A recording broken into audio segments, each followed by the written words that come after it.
Hello, magandang hapon, magandang araw, anumang oras na inyo napapanood at siyempre napapakinggan itong ating content. At nais ko lamang pong pasalamatan lahat po ng mga nag-team replay and siyempre mga nanonood sa ating live broadcast at saka mga uploaded video po natin. No? At na kung saan ay napapaloob ang samot-saring content or issue sa politika. Ngayon, ang pag-uusapan naman natin ay itong may nahuli di umano ang Chinese government na 3 Pinoy na naniniktik at kakasuhan nila ng espionage. Alam ninyo, mga kababayan, mga kamunting tinig, ano ba yung gustong ipahiwatig ng China? Gusto ba ninyo gumanti sa mga Pilipino? Yung espionage na sinasabi ninyo na kagagawan ng Filipino nationals, akala ninyo papaniwalaan yan ng karamihan. Ano ang interes ng mga Pilipino na mag-espiya sa China? Hindi naman po nagkiklaim ang mga Pilipino ng kung ano-anong pag-aari ng China. At magagawa pa sa sobrang higpit ng China? Malulusutan pa kayo ng mga Pinoy na mag-iispiya? So siguro ito, walang pakialam itong mga vlogger na mga maka-China. O ngayon, kayo na mga vlogger na mga makaka-China, paano po ninyo ito i-handle na ang China ay mayroon daw di umano nahuli na 3 mga Pinoy na naniniktik o nag-spy. So pero ganun pa man, kung totoo yung mga pinagsasabi ng China, di ba kadali-dali ng linyo mag-implicate? Ang tanong ko, okay sige, total kayo ang nag-imbestiga, may kapangyarihan kayo, nasa discretion ninyo, paano na with all the reason para lang gumanti kayo? Dahil po alam ninyo, ito yung katotohanan. Marami na tayong nahuli dito sa ating bansa na mga naniniktik. Katulad lang po sa kaso ni Alice Guo at ng mga iba pa. At ang China kasi kilala sa pagpapadala ng mga spy.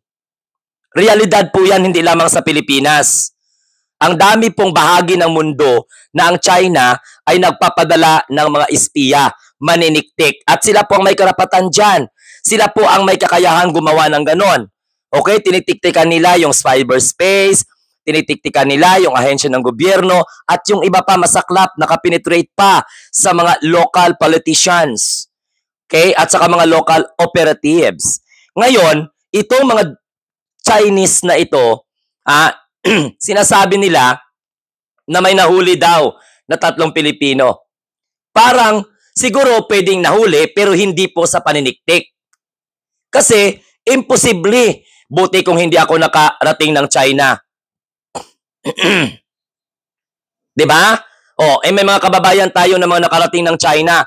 Imposible na gagawin po ng 3 Pinoy ang maniktik at gumawa ng paraan para makapang-espiya. Ano ang interes ng mga pinagsasabi ninyo na spy? Na mga Pilipino na spy? People of the Republic of the Philippines, maniwala ba kayo? O di kaya ay gumaganti lamang itong gobyerno ng China dahil sa ang dami pong mga Chinese nationals na mga nahuli dahil po sa paniniktik, hindi lamang sa Pilipinas, kundi dahil po sa ibang mundo o sa ibang bansa. At ito pa, dito nga sa Pilipinas, nakakakuha ng mga faking certificate ang mga Chinese. So, ngayong nahuli sila, tapos gaganti kayo? Tapos sasabihin ninyo, nag-iispiya? Maaring siguro ang Pilipino na yon ay nakagawa ng kasalanan. Pero yung espiya, what? Sino ang paniniwalain ninyo? Kahigpit-higpit ng China. Pagpasok mo pa lang sa immigration, ilan ng biometric ang daanan mo, ilang kamera ang dadaan sa iyo dyan. At ano yung interest ng mga Pinoy na maniktik sa China? Diba? Sino bang may kakayahan na mang-espiya?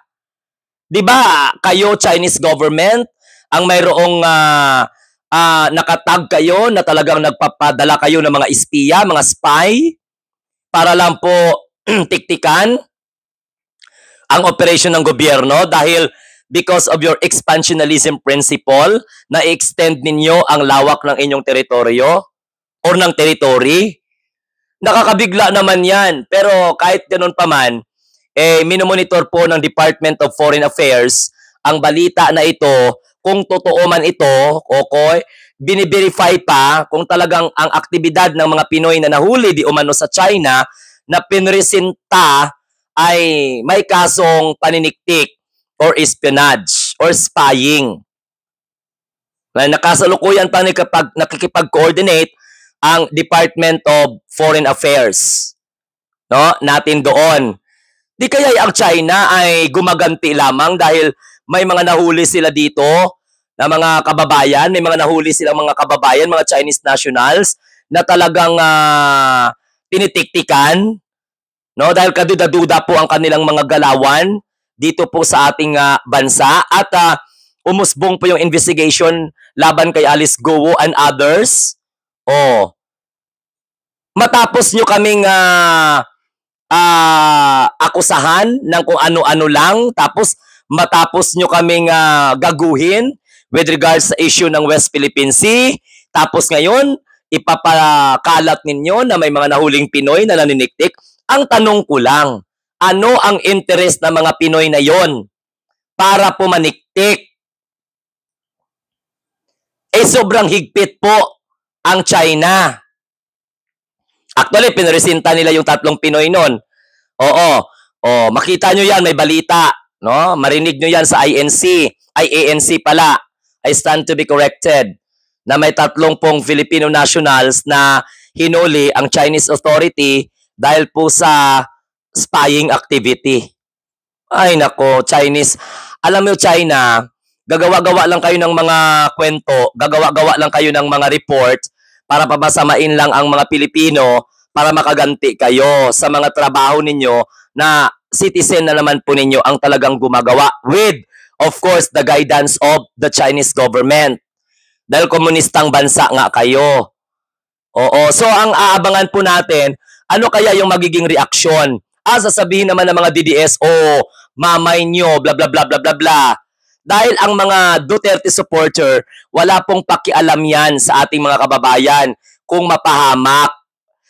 Sasabihin nila, kasalanan nyo yan. Alam nyo nga na China na very strict, naniktik pa kayo, nang spy pa kayo. Ganon ang mentalidad, lalong-lalo na ang mga taga-suporta ng mga Duterte. Ngayon, sa mga Chinese dyan, mga kalyado ni Rodrigo Duterte, so anong magagawa ninyo dyan? Ito nga talaga yung kaibahan. Sa panahon ni PBBM ngayon, nakalaya na pansamantala yung 17 mga pasaway na mga Pilipino na nag-violate ng Qatari rules, no? Yung law nila doon with regards to People's Assembly. Ngayon naman, may balita yung Chinese government na may nahuli daw po sila na 3 na mga Pinoy na nang espiya daw. Pero parang ang hirap paniwalaan.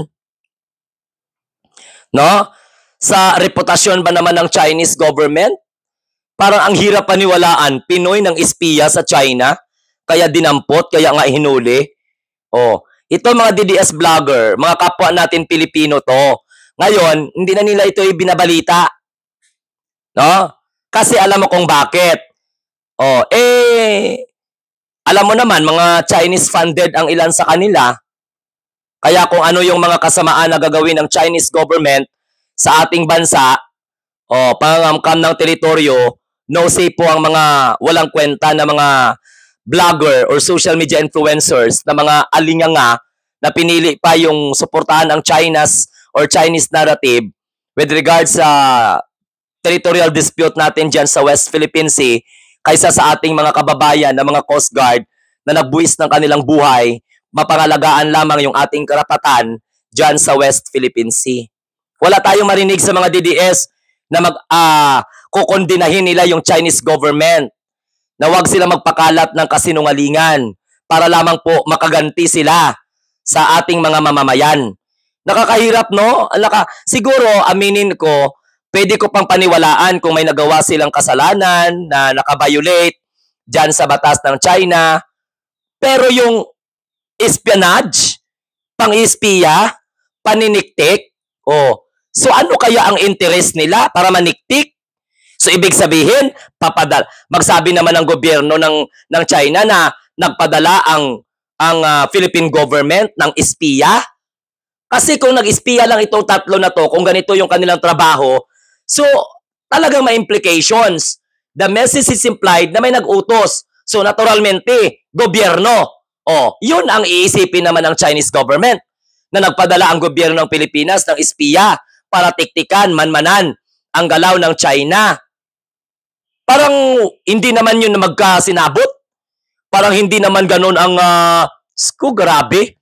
Kasi pag sinabi ninyong hinuli ninyo ang Filipino nationals na nag-engage sa spying, sa espionage. So, ibig sabihin, ililink ninyo sa gobyerno ng Pilipinas na nagpadala ng 3 Pilipino o mga spy. So, parang sasabihin ninyo, nagpadala ang Pilipinas ng spy. Bakit nagpadala ang Pilipinas ng spy? Ha? Anong logic dyan?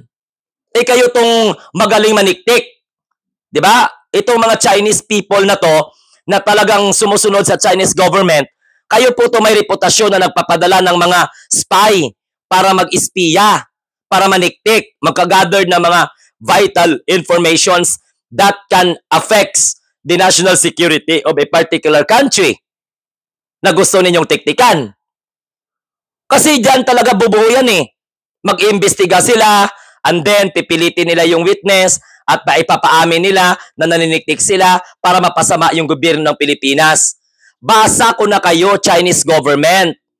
Kaya gumagawa na lang kayo ng drama, gumagawa kayo ng parang totoo na gumaganti kayo. Dahil dito sa Pilipinas, ang daming mga Chinese nationals na pinaghihinalaan at hindi lang pinaghihinalaan.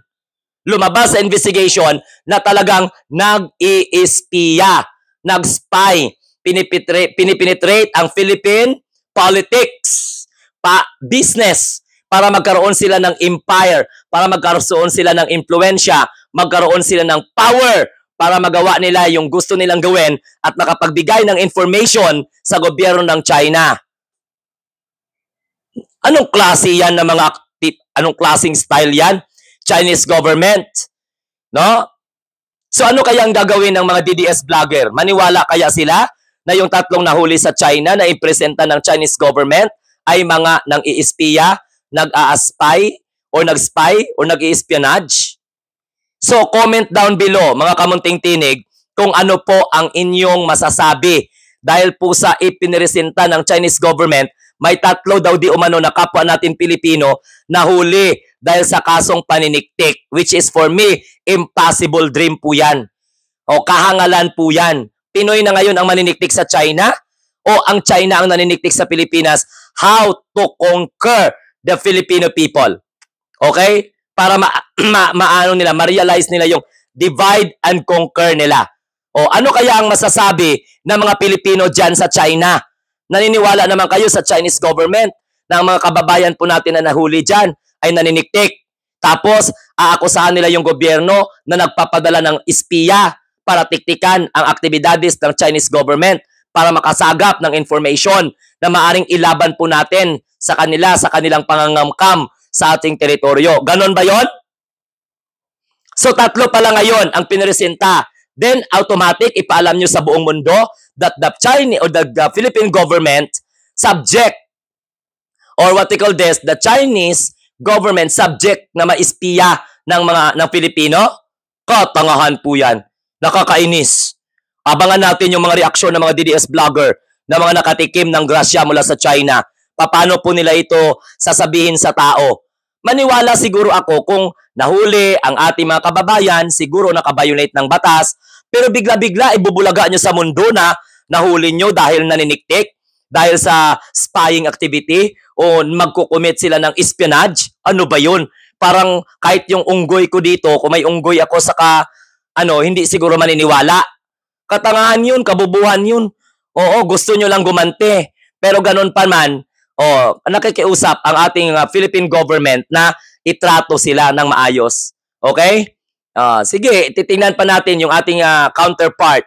So maybe the Department of Foreign Affairs clarify and verify that particular news kasi bumulaga po ito sa media na mayroon tatlong kababayan na nahuli sa China dahil sa salang pang-iispiya, spying, or espionage, which is, it's hard for me or it's difficult for me to believe dahil ang punteriya ng Chinese government nito sa pagkahuli nila sa Pinoy at idinidiin nila na nag-iispiya ay ang gobyerno. Sasabihin nila na nagpapadala ang Philippine government ng espiya para i-insist nila kung ano man yung claim nila dyan po sa ating teritoryo. Yung pangangamkam nila ng ating mga likas na yaman dyan para ibahin yung narratives. Akala nyo kung maro kayo, Chinese government, malalaman po namin yan na mga passionate na mga Pilipino na walang ibang hangad kung di po magkakabuo-buo kami.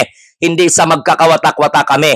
Dahil ang ginawa ninyo, ayan, penetrate na ninyo yung mga social media influencers, pinunduhan na ninyo para gibain ang Philippine narratives in favor sa Chinese narratives with regards po sa disputed area sa West Philippine Sea. Naklaro naman na according to UNCLOS, na sa atin po yan based sa arbitral ruling way back 2016. No question at all. No further elaboration because the arbitral ruled or the arbitral court ruled that this territory belong to us. Sige mga kamunting tinig, maraming salamat po sa inyo. Sa mga bago po dito sa ating channel, huwag kalimutan mag-like, mag-share at saka mag-subscribe. At pwede din kayo mag-join sa ating community. Okay? So ngayon, ang balita po natin, 3 Pilipino daw ang nahuli sa China sa salang espionage, which is for me very difficult to believe. Okay? So bye-bye. Adios, Patria Adorada. Sayonara.